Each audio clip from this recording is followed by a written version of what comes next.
시작하겠습니다. 아시는 바처럼 우리나라 최초로 장로교 선교사를 파송했던 선교부는 북장로교인데 호주 장로교 선교부는 두 번째로 한국의 선교사를 파송하기 시작합니다. 근데 보통 그 호주 장로교 이렇게 많이 쓰지만 사실 우리 조 목사님도 발언이 있었습니다만 많은 분들이 호주 장로교 하지만 사실은 1901년 이전의 일에 대해서는 호주 장로교로 말하는 것은 정확하지 않습니다.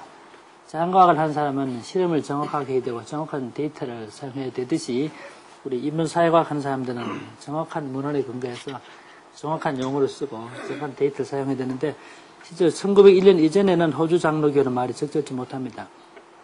왜냐하면 호주에서 호주 커먼웰스, 호주 연방이 구성됐을 때가 1901년입니다. 그 이전에는 사실은 빅토리아 장로교회가 한국 선교를 주도했고 1901년에 호주 연방이 구성된 이후에도 한국에 파송했던 90% 선교사들 사실 빅토리아 출신입니다. 그 이후에 한국에 왔던 선교사 중에서 빅토리아 주 출신 아닌 사람은 3명 혹은 4명이 지나지 않았으니까 아마 절대 다수가 빅토리아 주 출신 선교사들이 있기 때문에 사실 정확하게 말하면 1901년 이전에 대해서는 빅토리아 장로교라고 말하는 것이 옳고 1901년 이후에는 호주 장로교로 말은 할 수 있지만 그 선교사 구성원들은 절대 다수가 빅토리아주 출신이었다. 참고로 아시면 도움되겠습니다. 그럼 우리 빅토리아 장로교회가 어떻게 형성되는가 밑에 보면 설명해 놨습니다. 카나다도 그러하지만 사실 호주도 장로교로 할 때 모 교회가 스코틀랜드이기 때문에 스코틀랜드 교회를 그대로 카피합니다. 너무나 놀랄 정도로 카피하는데 혹자는 오늘의 한국교회가 미국교회에 영향을 받는다 하지만 한국교회가 미국교회에 영향을 받는 그 이상으로 교회 조직이나 교파 형성에 있어서도 스코틀랜드 교회에 절대적인 영향이 있음을 보게 됩니다. 빅토리아주의 경우에 영국에서 이주해 왔던 첫 목사가 제임스 클로우라는 목사였는데 이분이 1837년 10월 24일 날 빅토리아주에서 최초의 예배를 인도합니다. 그 다음 해에 1838년 1월 28일 날 이미 시드니에 와 있다가 멜번으로 이주해 왔던 제임스 포브스 목사가 멜번에 정착하면서 최초로 공식적 목회를 시작함으로써 이 빅토리아 장로교회가 초석을 놓게 된다고 볼 수 있는데 이와 같은 시작을 중심으로 해서 빅토리아에는 대표적인 세계 장로교 교파가 교단이 있었습니다. 아까도 말씀드렸지만 이것은 스코틀랜드 현황을 그대로 반영하는 것인데 첫 번째가 스코틀랜드 장로교회인데 이런 것도 지금의 처치 스코틀랜드입니다. 이 교회를 개성한 교회인데 1840년부터 1854년까지 호주대회라는 이름으로 불리다가 나중에 빅토리아 대회로 개칭되는 게 있었고 두 번째가 스코틀랜드에서 1843년 이때를 스코틀랜드 교회에서 대분열이라고 그럽니다만은 이때 처치 오브 스코틀랜드에서 분립해서 스코틀랜드 자유장로교회가 형성되는데 이게 이와 같은 똑같은 일이 호주에서 3년 후에 일어납니다. 그것이 1846년 그 호주 빅토리아주 성이라는 호주 대회로 분립한 그 자유장로교회입니다. Free Presbyterian Church인데 지금 그것이 그 당시 스코틀랜드의 Free Church입니다. 세 번째 그룹이 1847년 이래로 스코틀랜드 연합장로교회의 목사들이 빅토리아 주로 이주해 옴으로써 조직된 빅토리아 연합장로교회인데요. 우리가 알다시피 스코틀랜드 연합장로교회는 존 노스나 맥킨타이어를 파송했던 그 교회죠. 이 모교인데 똑같이 호주에도 이 교회가 조직되는데 이 세계 장로교단이 별도로 있다가 약 10년간의 연합을 위한 토론을 거칩니다. 그러다가 1859년 통합됩니다. 그래서 빅토리아 장로교회라는 이름으로 통합되는데 이게 알다시피 PCV입니다. The Presbyterian Church of Victoria인데 이렇게 해서 빅토리아 장로교회가 형성됐고 이 교회가 한국에 선교사를 파송하는 주도적인 교회가 됩니다. 그러면 이 빅토리아 장로교회에서 어떻게 선교운동이 일어나게 되는가? 사실 교회 조직뿐만 아니고 선교 사상에 있어서도 사실 호주 장로교회는 스코틀랜드 교회 사상 그대로 계승한다고 볼 수 있습니다. 라로렛이 말했지만 19세기는 기독교 선교의 가장 위대한 세기라 이렇게 불렸는데 이 스코틀랜드에서 가졌던 선교 사상이 그대로 그 호주에 이식됩니다. 그래서 하나님의 사랑이라는 관점에서 그 선교 의미가 강조됐고 이 점을 잘 쓴 박사의 논문이 판덴베리크라는 사람이 쓴 Constrained By the Jesus Love, 그리스도의 사랑에 못 이겨라는 이 박사의 논문이 사실 이 당시에 선교 정신이 무엇이든가 선교 동기가 무엇이든가 밝혀준 글인데 이 영향을 받게 됩니다. 그래서 이 영향 하에서 빅토리아 장로교회는 총회를 조직한 이듬 해인 1860년에 해외 선교부를 만들게 됩니다. 근데 제일 처음에는 Foreign Mission Committee라고 불리지 않고 그 기록됐지만 처음에는 Foreign Mission이라는 말보다는 Hidden Missions라는 이름으로 불리게 됩니다. 이것은 이 당시 호주 장로교회가 아시아나 아프리카 지역을 어떻게 인식했던가를 보여주는데 이런 것들로 이교적인, 이방적인 나라를 봤기 때문에 Foreign Mission 말 쓰자고 Hidden이라는 말 썼습니다만 나중에 Foreign Mission을 받게 됩니다. 어쨌든 빅토리아 장로교회가 선교부를 조직한 다음에 처음엔 2개 지역에 선교사를 파송합니다. 첫 번째가 바누아투인데 지금은 바누아투지만 자유의 나라는 의미의 바누아투로 불리지만 옛날에는 뉴헤브리디즈라는 나라입니다. 또 한 곳이 원주민 선교에 치중하게 됩니다. 그래서 2군데 지역에 선교사를 파송하다가 1850년대 호주에 큰 변화가 나타납니다. 금광이 발견되기 때문에 많은 중국인들이 몰려들기 시작합니다. 이걸 보통 호주에서는 골드러시라고 합니다. 이게 금강 채굴과 관계해서 굉장히 많은 중국인들이 유입해 옴으로써 호주 인구 변동에 큰 변화를 가져오고 사회 변동에 큰 영향을 끼치게 되는데 이렇게 중국인들이 많이 들어오게 되니까 이들의 필요를 채워주기 위해서 중국인 선교를 시작하게 됩니다. 이런 가운데서 빅토리아 장로교회가 조직된 지 30년 후인 1889년에 한국의 최초의 선교사가 파송되게 됩니다. 그동안 호주에서 선교운동에 영향을 끼쳤던 대표적인 인물을 3분을 들 수 있는데 한 분이 존 게이디라는 분이고 원래 이분은 스코틀랜드계 카나다인인데 노바 스코티아 장로교회 파송을 받아서 뉴헤브리디즈의 선교사로 일했던 분인데 이분이 나중에 빅토리아 장로교로 적을 이적합니다. 이분이 호주 장로교, 즉 빅토리아 장로교 선교운동에 크게 영향을 끼친 첫 번째 분이고 두 번째 인물이 하게나우라는 분인데 이분은 원주민 선교를 했던 분이고 세 번째가 존 페이튼입니다. 존 페이튼은 지금도 뭐 선교 19세기 이후 선교운동의 대표적인 인물로 알려져 있습니다만 이분이 원래는 알다시피 스코틀랜드 인물이었습니다만 첫 번째 부인과 사별한 다음에 호주로 적을 바꿉니다. 호주 장로교회에 소속하게 되는데 이분이 끼친 영향은 엄청난 영향을 끼치게 됩니다. 이런 영향 하에서 호주 장로교가 선교에 대한 큰 관심을 갖게 됩니다.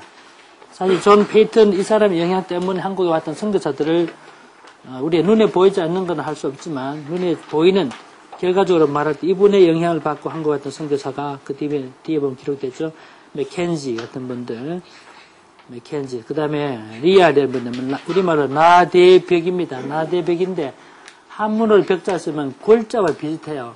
많은 분이 라대골로 옮긴 분이 있는데 아주 잘못된 것이죠. 그 다음에 앨리스라는 이명선 이런 분 직접적으로 페이크텐의 영향으로 우리나라 오신 분들이고 또 나중에 좀 말씀드릴지 모르겠습니다만 진주의 호주 선교부가 병원을 설립한 일이 있습니다. 그 페이턴 메모리얼 하스피털인데 페이턴을 우리말로 적당히 취음하다 보니까 배돈이 됐습니다. 배돈 병원인데 이 배돈 병원을 설립하게 됐던 이유도 이 페이턴 선교사 부인의 죽음을 기념해서 설립된 병원이었으니까 이 페이턴 선교사는 호주 장로교회 선교운동에 상당한 영향을 끼쳤다라고 볼 수 있습니다. 직접적으로 호주 장로교가 한국에 선교사 파송이 되는 이유는 그 첫 선교사였던 데이비스의 자원에 의한 것이라고 볼 수 있습니다. 실제로 호주 장로교는 한국에 선교사를 파송할 아무런 계획이 없었습니다. 그런 가운데 데이비스는 한국 선교를 자원하였고 빅토리아 장로교는 그를 선교사로 인준을 했으나 재정적으로 지원하지는 못했던 것입니다. 이런 가운데 데이비스가 상식적으로 알려진 일이지만 1889년 10월 2일 날 부산항을 거쳐서 10월 4일 날 서울에 인천에 제물포로 입경하게 됩니다. 이것이 호주 장로교회 선교의 시원이 됩니다만은 원래 데이비스 한국 오게 된 것도 그 밑에 기록되어 있습니다만은 중국 복주에서 일하고 있던 월프 주교의 영향이 컸습니다.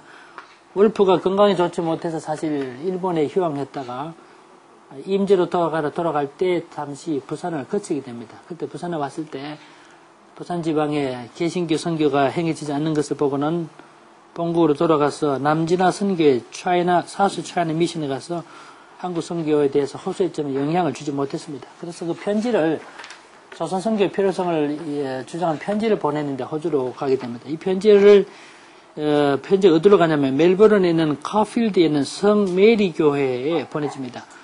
이 백락준 박사님이 쓰신 연구서에 보면 한 선교 잡지에 기록됐다 이렇게 나오지만 제가 가서 다 조사해 보니까 그 성 메리 교회 그 당시 담임 목사가 맥카튼이라는 유명한 분인데 이분이 자기 교회에서 만드는 선교 잡지가 있었습니다. 그 잡지 이름이 The Missionary at Home and Abroad 라는 잡지인데 이 잡지에 게재됐습니다.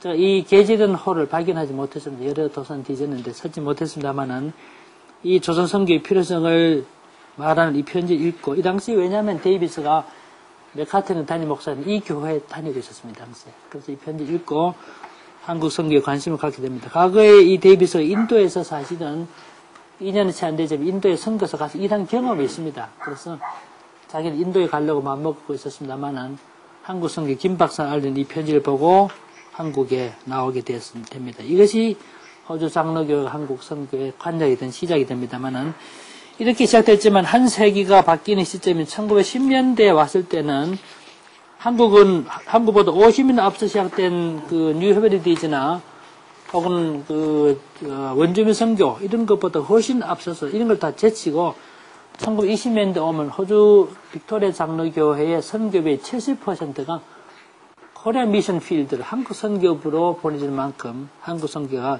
주도적인 선교 영역으로 선교 지역으로 인식되었음을 보게 됩니다. 이런 일련의 과정 속에서 한국의 선교운동이 시작됐고 이 운동을 유지, 개성, 확장하는 과정에서 해외 선교부와 함께 선교사 파송단체 등 두 단체를 말할 수 있는데 청년연합회, 이름이 좀 깁니다만 나중에 조금 다른 이름을 받게 되지만 청년연합회와 또 한 가지가 여전도의 연합회입니다. PWM인데 이 선교 두 단체가 한국 선교를 주도하는 역할을 하게 됩니다. 참고로 아시겠습니다만 데이비스에 대해서 간단하게 말씀을 드리면 데이비스가 아일랜드 입국한 지 5년 후인 1889년 우리나라 오게 됐는데 보통 누이 동생으로 알려져 있지만 사실 누이 동생 아니고 누나입니다. 메리가 메리 T. 데이비스 보통 책에 보면 많은 분들이 누이 동생 아니고 사실은 데이비스 목사보다 누나입니다. 뭐 이런 거 중요한 건 아니지만 중요하지 않지만 사실은 정보의 중요성은 학자들의 중요한 것이니까 우리나라에 입국하게 됩니다. 데이비스는 원래는 그 뉴질랜드 왕가라에서 출생했습니다만은 그리고 신앙적 배경을 말하면 플리머스 그룹의 플리머스 브레이드는 출신이었습니다. 근데 이분이 호주로 이주해 와가지고 아까도 말씀드렸죠 성공회에 출석하게 됐던 것입니다. 근데 이분이 인도 선교사 갈 때는 CMS인데 아시다시피 Church Missionary Society 영국계 선교회 파송으로 인도에 갑니다. 근데 메리의 데이비스의 여동생이 호주에서 파송했던 최초의 인도 CMS 선교사였습니다. 그래서 실제로 그 데이비스 패밀리가 상당히 그 미셔널 마인드가 있었던 그런 가족으로 볼 수 있는데 데이비스도 인도에 가서 21개월 동안 사역하고 1897년 멜번으로 돌아옵니다. 돌아와서는 그 멜번 대학을 마치고 카필드 그라머 스쿨 학교를 설립해 교장으로 있었습니다. 교장에 있다가 앞서 말씀드린 바처럼 한국 선교의 김 박사가 알리는 편지를 읽고는 처음엔 인도로 가려고 그랬습니다만은 그 모든 걸 포기하고 한국으로 오게 된 계기가 되죠. 근데 이때 그 데이비스를 장로교로 인도했을 뿐만 아니라 1888년 12월 22일 장로교 총회에 전 일본 선교사였던 딕슨과 맥클라렌을 포함해서 이 맥클라렌 사람은 그 아들이 나중에 한국에 선교사 옵니다만은 117명의 지도급 총대원들의 서명을 받아서 데이비스를 한국에 파송하도록 요청하게 됩니다. 원래 데이비스가 아까 말씀드렸지만 성공회에 있었는데 그 당시 성공회는 한국 선교 계획이 전혀 없으니까 데이비스가 일부러 장로교회에 이적을 합니다. 이적을 하고 나중에 목사가 됩니다만은 데이비스가 목사 안수에 필요한 교육을 받기 위해서 스코틀랜드 가서 에딘버러에서 뉴 칼리지 6개월 동안 공부합니다. 그리고는 멜번으로 돌아와서 목사 고시를 합격하고 8월 5일날 목사 안수를 받게 됩니다. 목사 안수를 받고 나서 선교사 임명된 데이비스는 그 누나인 메리와 함께 한국 선교를 자원하게 됩니다. 그런 중에 1888년 8월 16일 날 금요일 날 저녁에 멜버른 시내 YMCA 홀에서 거행된 한송 예배를 끝으로 해서 모든 일정을 마치고 8월 21일 날 멜버른을 떠납니다. 왜 이게 중요한 건 아니지만 이런 말씀드리냐면 데이비스가 멜버른을 출발한 이날부터 일기를 씁니다. 죽기 4일 전까지 일기를 쓰는 그 일기가 지금 남아있기 때문에 그 행적을 추적하는 데 중요한 자료가 되게 됩니다. 어쨌든 8월 21일 날 멜버른을 떠나가지고 약 40일 동안의 항해를 거쳐서 정확하게 42일입니다만은 부산에 왔을 때가 1889년 10월 2일이었고 그 다음에 그 이틀 후에 서울로 올라가게 됩니다.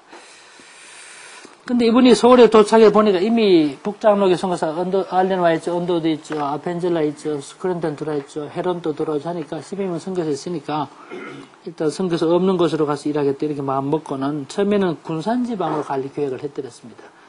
만일 데이비스 군산으로 갔다면 한국 교회 소위 역사가 많이 달라졌겠습니다만은 이 부산으로 오게 되는데 1890년 3월 14일 날 의학선생과 하인 그리고 매살 문서와 약간의 약품 등을 가지고 서울을 출발해서 수원, 과천, 경기도 지방, 공주, 일개범 나옵니다. 충청도 지방 거쳐서 약 300마일에 거친 여행을 거쳐서 4월 4일 날 목적지인 부산에 도착하게 됩니다.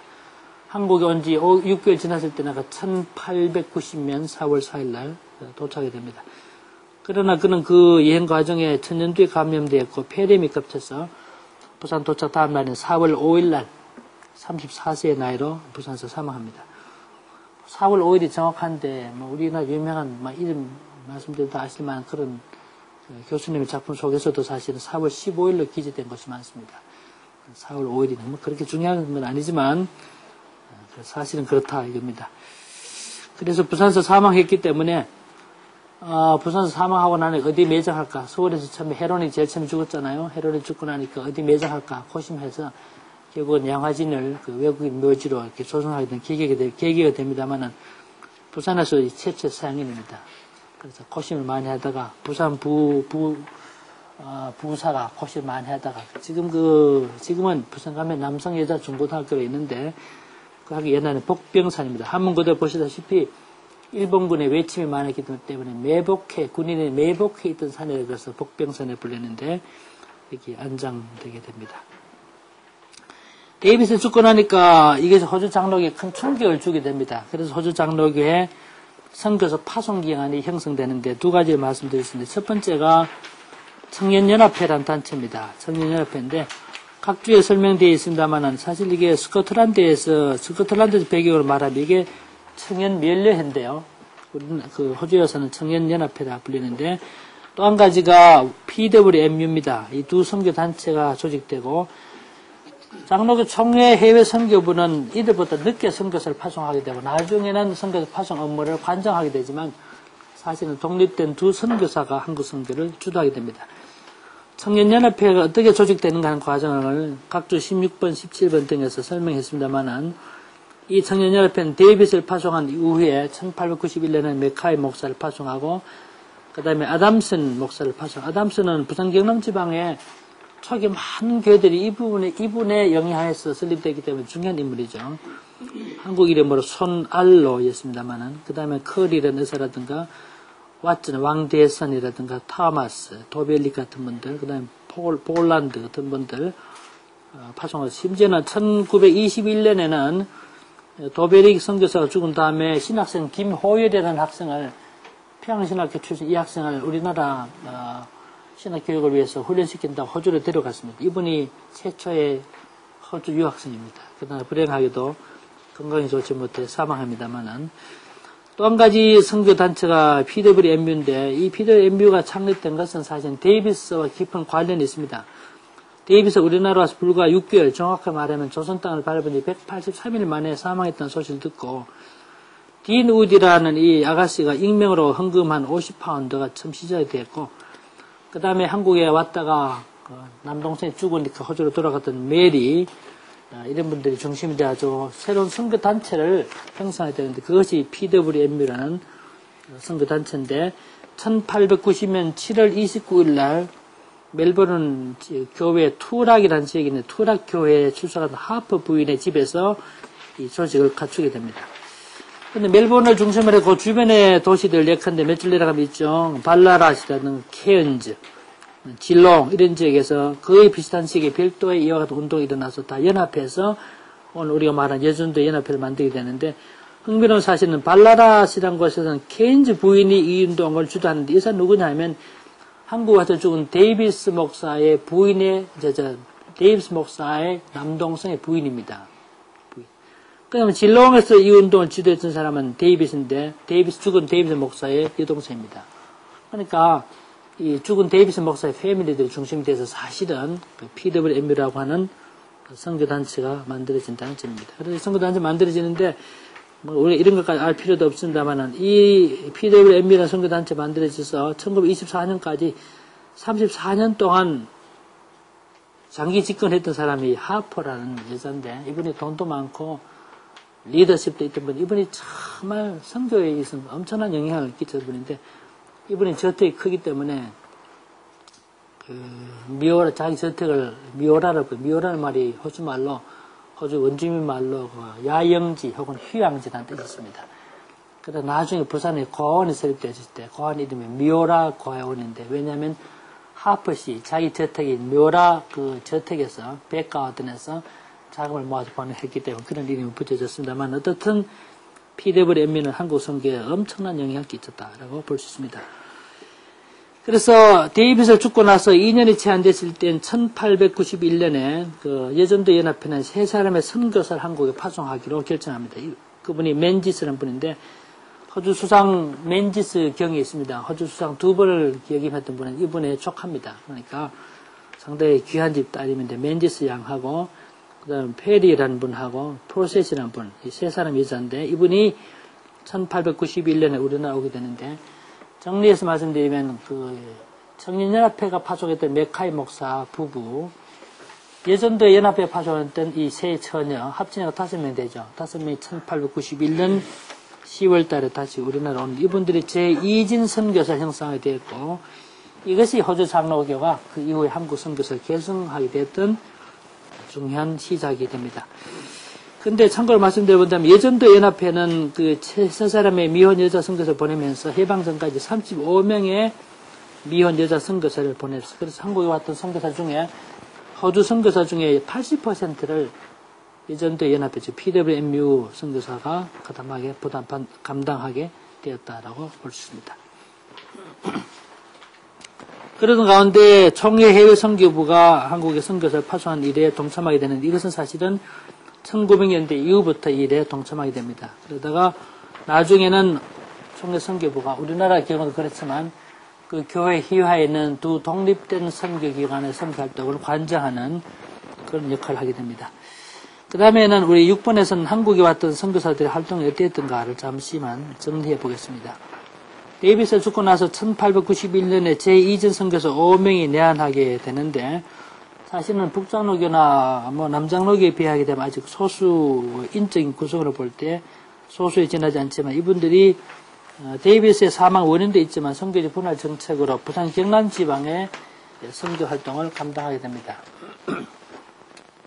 근데 부산 지방의 경우에는 부산 경남 지방의 경우는 호주 장로교와 북장로교가 공동 지역으로 있습니다. 그래서 부산 경우에는 호주 선교사 제2진이 1891년 10월 달에 도착하는데 한 달 전인 1891년 9월 달에는 북장로교 선교사 베어드가 부산을 오게 됩니다. 베어드 온 다음에 또 많은 브라운도 오게 되고 하는데 어쨌든 부산 지방에 두 개 선교부가 같이 일했기 때문에 1901년부터 북장로교와 호주 장로교 선교부 간에 그 계속적인 선교적 분할에 관한 논의를 해오다가 1913년 말까지 북장로교는 부산 경남 지방에서 일하다가 완전 철수하게 됩니다.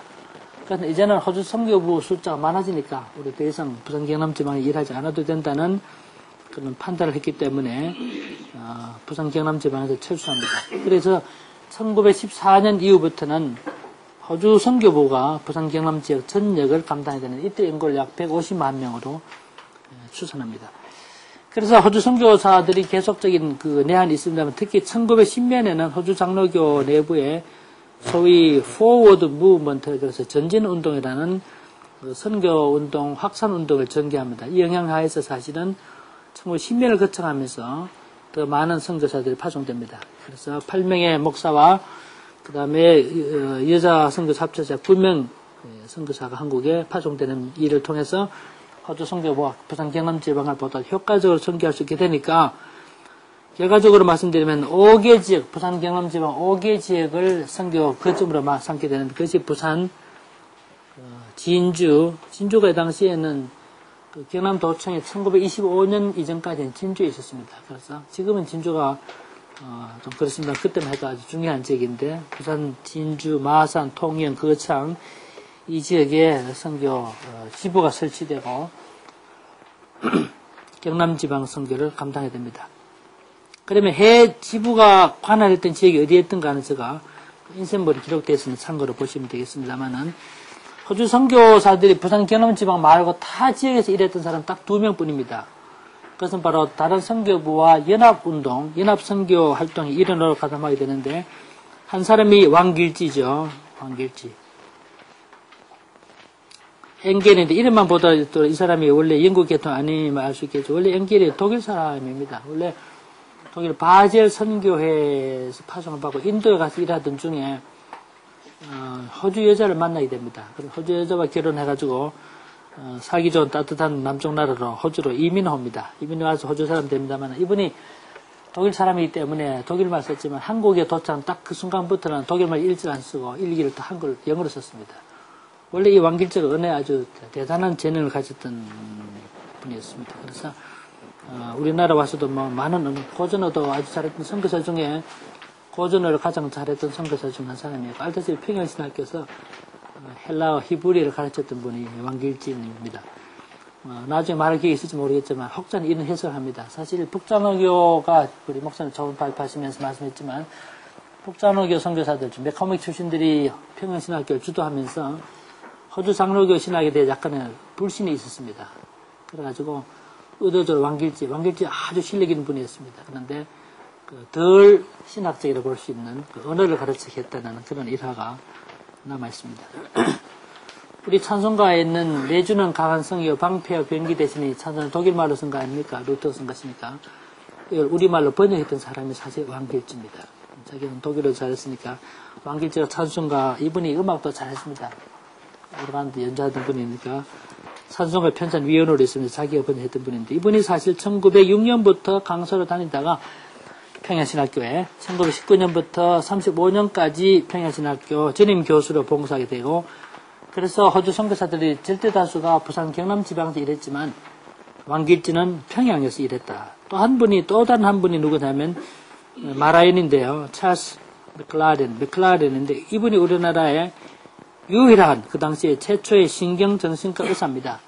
아주 똑똑한 분이죠. 글도 잘 쓰고 하던 분인데 이분이 간간히 가서 일한 적은 있지만 1923년부터 38년까지 세브란스에서 병원과 의전에서 진료와 교육을 담당하게 됩니다.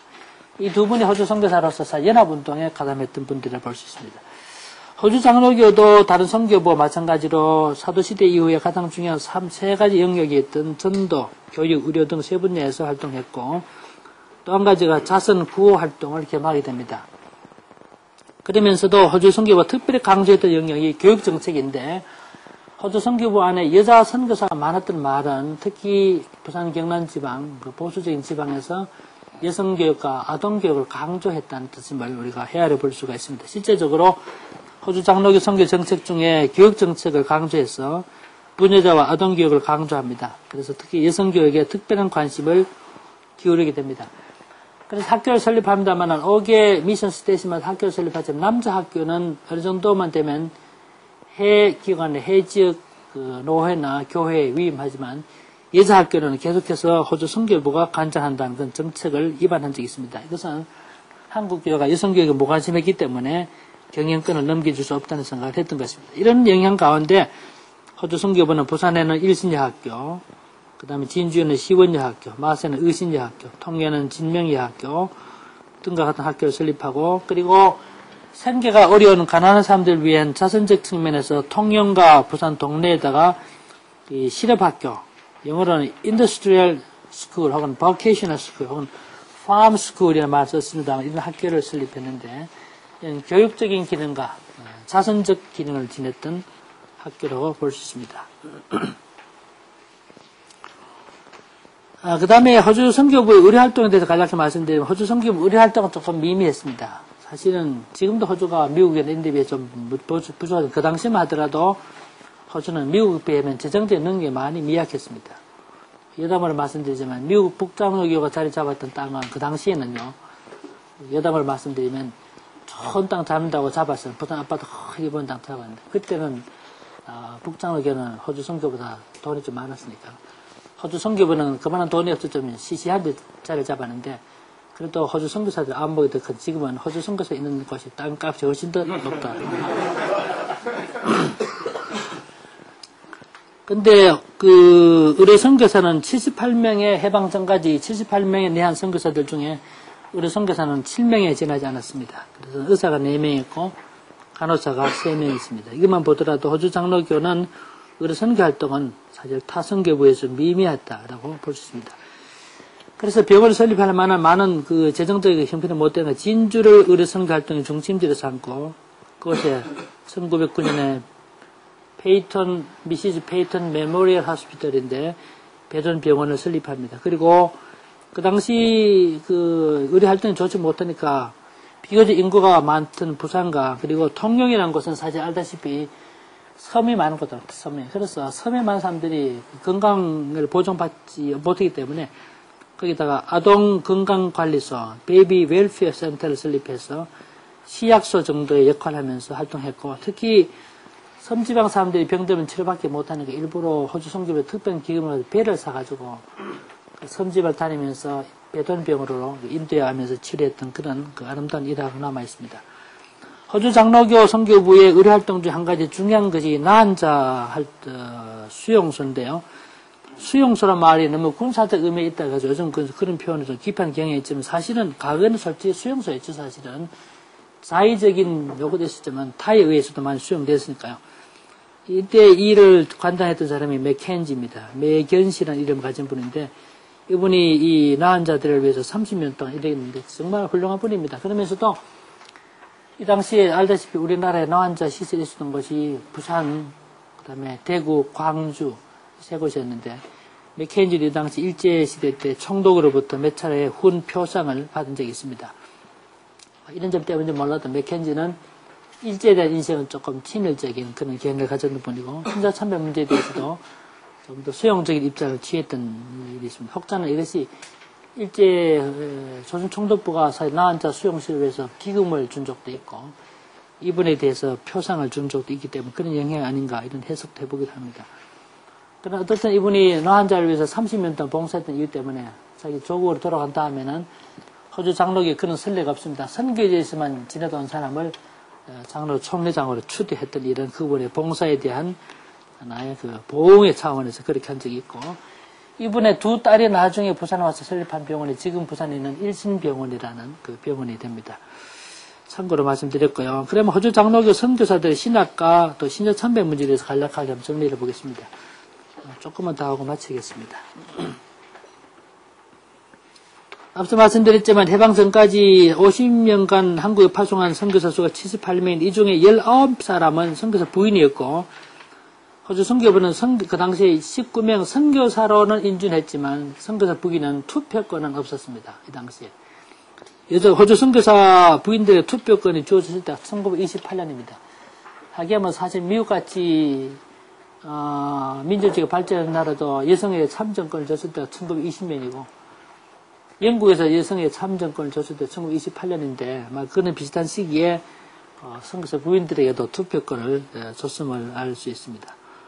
근데 이 한국에 왔던 선교사 중에 목사 안수를 받았던 목사는 20명이 지나지 않습니다. 20명인데 각주에 보면 그분들 이름이 기록됐지만, 이분들 중에 절대 다수가 아까 우리 조 목사님이 좋은 발표했습니다만은 빅토리아 장로교의 공식적인 신학교육회라는 오먼드 칼리지에 수학을 했습니다.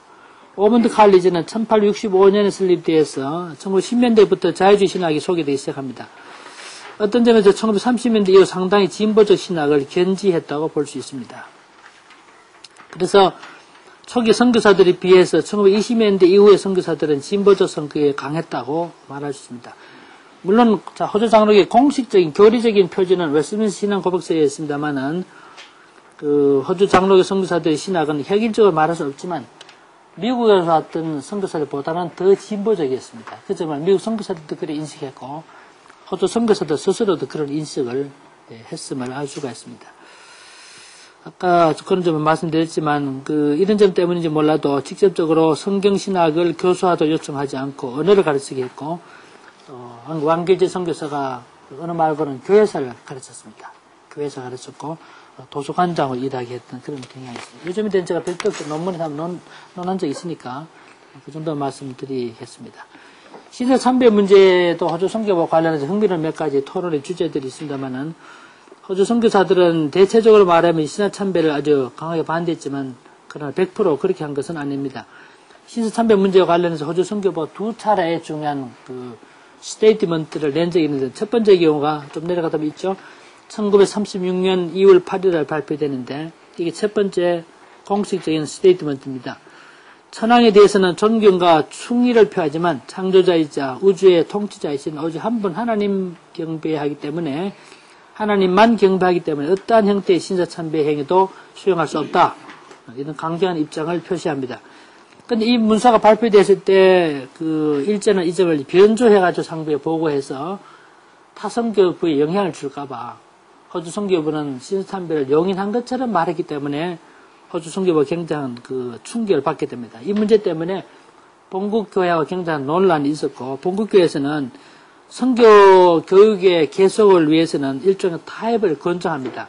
그래서 어떤 식으로 타협을 정의했느냐 하면 신사 참배를 할 때 호주 선교부 소속 학생들이 신사에는 갑니다. 가지만은 참배는 하지 않고 묵도하는 것으로 타협의 길을 모색합니다. 이게 참 재미있는 일입니다. 이것은 학교 교육을 계속하기 위한 불가피한 조치로 보았습니다. 그러나 일제당국은 이를 이용해서 마치 호주 장로교 선교부가 신사참배를 용인한 것처럼 따로 공포하게 됩니다. 이렇게 되자 호주 선교부는 굉장한 분노를 느끼고 어떤 형태의 타협을 거절하고 도리어 강경하게 돌아서게 만드는 계기가 됩니다. 그래서 1939년 1월 10일 두 번째 중요한 결정을 하게 되고 이때 중요한 스테이트먼트를 발표하게 됩니다. 이때 회의록에 보면 참 우리나라가 쓴 회의록과는 달리 아주 구체적인 내용이 기록되는데 이때 호주 선교부가 모여서 20대 4로 이 스테이트먼트를 발표하기로 결정했는데 이걸 반대했던 몇 사람의 이름이 기록되어 있습니다. 근데 반대했던 사람은 대표 사람이 맹호운입니다. 혹시 아실지 모르겠는데 맹호운은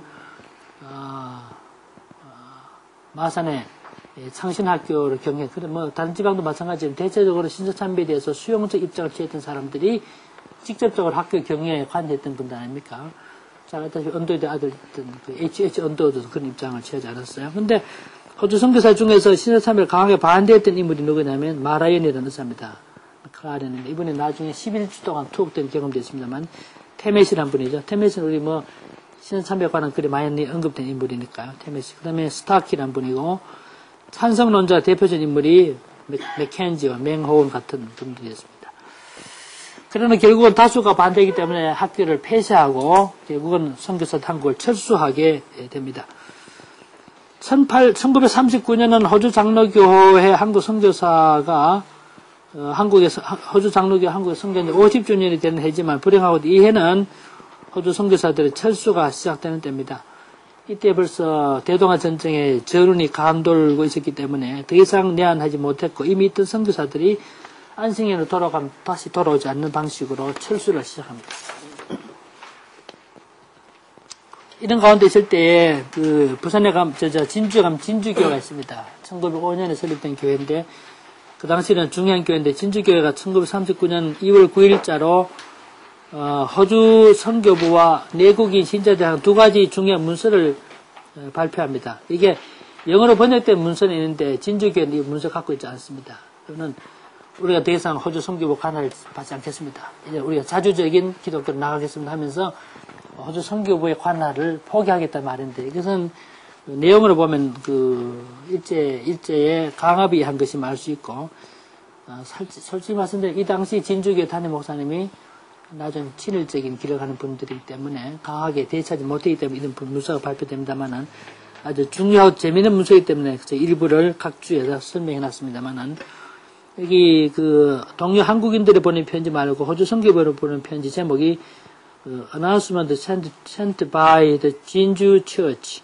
to the chairman of the APM, Australian Presbyterian Mission Council에 보낸 편지인데, 일본어로 작성된 이 문서는 일제 강압에 의한 것이 분명하지만 진주교 성도는 천황의 신민이며 일본의 정책을 수용해야 한다는 것을 피력함으로써 신서 참배에 대해서도 전향적인 인식을 해야 할 것을 주문하는 그런 내용으로 되어 있습니다. 호주 선교부가 만든 이 문서에 대한 해석을 보면 일제 강압에 의한 것이라고 규정하고 있습니다. 어떤 이런 분위기 속에서 선교 활동을 많이 제약을 받게 되고 1940년 9월에 이르러서는 선교는 크게 제한을 받습니다. 그런 가운데 미국 영상하는 모든 미국인들의 철수를 명하였고 12월 16일에는 미국 정부가 특별히 준비한 마리포사호로 미국인 선교사들과 자녀들 219명이 한국을 떠납니다. 이렇게 되니까 호주 선교는 굉장히 큰 두려움에 휩싸이게 됩니다. 미국은 선교사 수도 많지만 이렇게 배를 준비해와서 자기 시민권자들 철수 시작하는데, 호주 선교사도 두려움 가운데 있을 때 결국은 철수가 권장되고 1940년 말에 봤을 때 이미 90%의 선교사들이 다 한국을 떠난 때였습니다. 예견했던 대로 1940년 12월 선교사에게 종말이 오게 됩니다. 일본이 진주만을 공격함으로써 대동아 전쟁이 일어납니다. 호주 선교사들도 다 돌아가고 마지막 5명만 남아있었는데, 그 사람들이 누구냐면 마라이언 맥클라렌, 그 다음에 예원배 목사 부부, 그 다음에 나레인 목사 부부, 그렇게 이 5사람인데, 일제 이 5사람을 11주 동안 감금했다가 대동아 전쟁 때 일본 군인들을 포로 교환할 때 이 사람들을 포로 형식으로 해서 남아공까지 보내가지고 거기서 포로 교환 형식 자기 호주로 돌려 보내게 됩니다. 이렇게 함으로써 1889년에 시작된 호주 장로교 한국 선교가 끝을 맺게 된다. 해방 전에 이렇게 끝맺게 된다는 것을 말씀드렸습니다. 제가 지금까지 호주 장로교가 어떻게 한국에 선교사 파송하게 됐는가, 배경으로 호주 장로교의 교회 형성, 선교 운동의 기원 등등에 대해서 참고를 말씀드림으로써 한국의 선교사를 파송했던 4대 장로교 선교부 중 하나인 호주 장로교의 대강을 이해하는데 참고가 됐으면 좋겠습니다. 저는 이만큼 말씀드리겠습니다.